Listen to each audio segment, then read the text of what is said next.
ఏపీలో వణుకు మొదలైందని TDP MLA Gorantla Buchaiah Chowdary అన్నారు. ప్రజా సమస్యలపై చర్చ అంటే తమపై వేటు వేయడం ఎంతవరకు సబబు అని ఆయన ప్రశ్నించారు. 5 ఏళ్ల కాలంలో 7 లక్షల కోట్ల అప్పులు చేసిన జగన్ సర్కార్ ఆ డబ్బులు ఎక్కడికి మళ్లించిందో చెప్పాలంటున్న ఎమ్మెల్యే బుచ్చయ్య చౌదరితో మా ప్రతినిధి Shiva face to face. AP శాసనసభలో టీడీపీ శాసనసభ బృందాన్ని రెండో రోజు కూడా సస్పెన్షన్ గురి చేశారు. ప్రస్తుతం సీనియర్ శాసనసభ్యులు బుచ్చయ్య చౌదరి గారు ఉన్నారు. సార్ ఏంటి సార్ వరుసగా సస్పెన్షన్ గురవుతున్నారు? ఏంటి సార్? భయం ముఖ్యమంత్రి గారికి భయం పట్టుకుంది. ఓడిపోవటం ఖాయం, ఇంటికి పోవటం ఖాయం, వాస్తవాలు వెలుగులో రాకుండా చేయాలన్న దృక్పథంతో ప్రతిపక్షాల గొంతు నొక్కుతూ ఉన్నాడు, ప్రజాస్వామ్య హక్కులు హరిస్తూ ఉన్నాడు, మీడియాని శాసిస్తూ ఉన్నాడు, తాను దోచుకున్న డబ్బుతో పెట్టిన మీడియా ద్వారా గోబెల్స్ ప్రచారాలు చేస్తూ ఉన్నాడు. దీన్ని మేము తీవ్రంగా ఖండిస్తున్నాం. అనేక సమస్యలు ఉన్నాయి రాష్ట్రంలో. సమస్యలు కనీసం ఒక వారం రోజుల పాటు చర్చించి సమస్యలు పరిష్కారం చేయాలి. ముఖ్యంగా ధరల పెరుగుదల, రైతు సమస్యలు, నిరుద్యోగ సమస్యలు, ఇవన్నిటి మీద చర్చించాలి. మేము వాయిదా తెరమంచి డిస్కస్ చేద్దాం ఉన్నాం. వాయిదా తెరమంచి డిస్కస్ చేయాలంటే అవకాశం ఇవ్వట్లేదు కనుక మేము పోడియం దగ్గరికి వెళ్ళి ప్రశ్నించాల్సిన పరిస్థితి వచ్చింది. మమ్మల్ని రోజు సస్పెండ్ చేసి వాళ్ళ గప్పాలు కొట్టుకుంటూ ముఖ్యమంత్రి గారికి బాగా ఊదుకుంటూ శాసనసభ నడుపుతున్నారు. అసలు 4.5 సంవత్సరాలుగా శాసనసభలాగా నడిపారా? రాజ్యాంగ హక్కుల ప్రకారం నడిపారా? ఇది భిన్నంగా నడుస్తున్నాయి. అందుకనే మేము వ్యతిరేకిస్తున్నాం ఈ ప్రభుత్వాన్ని. ఇంకా 2 రోజుల్లో ఇంటికి పోతారు. ఆ తర్వాత మళ్ళీ ఎవరు అసెంబ్లీకి ఒక్కడు కూడా రాడు. ఆఖరికి జగన్మోహన్ రెడ్డి గారు ఇడుపులపాయ నుంచి కూడా ఇంటికి పోయే పరిస్థితి ఉంది. సార్ ఫైనల్గా నిన్న ఏపీ శాసనసభలో ముఖ్యమంత్రి ప్రసంగం తెలుగుదేశం హయాంలోనే అప్పులు ఎక్కువగా చేశారు, వైసీపీ చాలా తక్కువగా అప్పులు చేసింది. ఉమ్మడి ఆంధ్రప్రదేశ్ నుంచి తెలుగుదేశం పూర్తయ్యేదాకా కూడా మన 19 ఎలక్షన్ల ముందు దాకా కూడా కేవలం 3,60,000 కోట్ల అప్పు ఉంది రాష్ట్రానికి.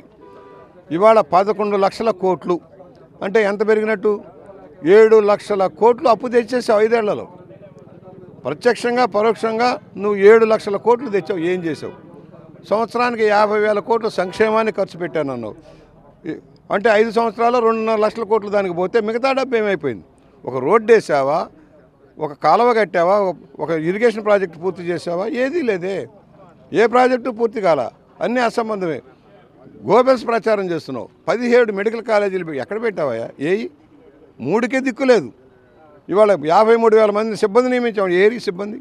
మందులు లేవు ఆసుపత్రుల్లో. నాడు నేడులో 16,000 కోట్ల రూపాయలతోటి నేను నాడు నేడు పాఠశాల బాగు చేస్తున్నాను. 6,000 కోట్లే ఖర్చు పెట్టి దివాళా తీసిందన్నావు. కేంద్రం ఇచ్చిన జల మిషన్ డబ్బులు కూడా పక్కదారి పట్టించావు. కేంద్రం ఇచ్చిన 14th ఫైనాన్స్ 15th ఫైనాన్స్ నిధులు కూడా స్థానిక సంస్థలకు కూడా లాగేసుకున్నావు. ఇవాళ ఏమంటావు? నాకు ఆర్థిక నిధులు రాలేదంటావు. రాకపోవడానికి కారణం ఏంటి? వచ్చిన నిధులు సద్వినియోగం చేసుకోవడంలో ఫెయిల్యూర్. స్థానిక సంస్థలు నిర్వీర్యం చేసావు. ఇలాంటి ప్రభుత్వం మనకు కావాలి. అభివృద్ధి లేదు, ఉద్యోగ భద్రత లేదు, ఉద్యోగాలు లేవు.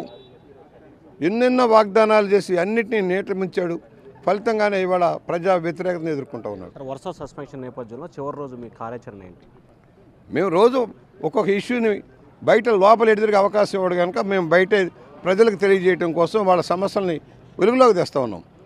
నిరుద్యోగ సమస్య కావచ్చు, రైతు వ్యతిరేక విధానాల మీద కావచ్చు, లేక పంచాయతీరాజు స్థానిక సంస్థల నిర్వీర్యం మీద కావచ్చు, ఉద్యోగ కల్పన మీద అన్నీ మాట్లాడుతున్నాం. ఒక్కొక్కటి అవకాశం ఉన్నంత వరకు మేము ప్రయత్నం చేస్తాం. వెలుగులోకి తేవడం కోసం, ఈ ప్రభుత్వానికి చెక్ పెట్టాలని ప్రజలకు చెప్పడం కోసం ప్రయత్నం చేస్తున్నాం.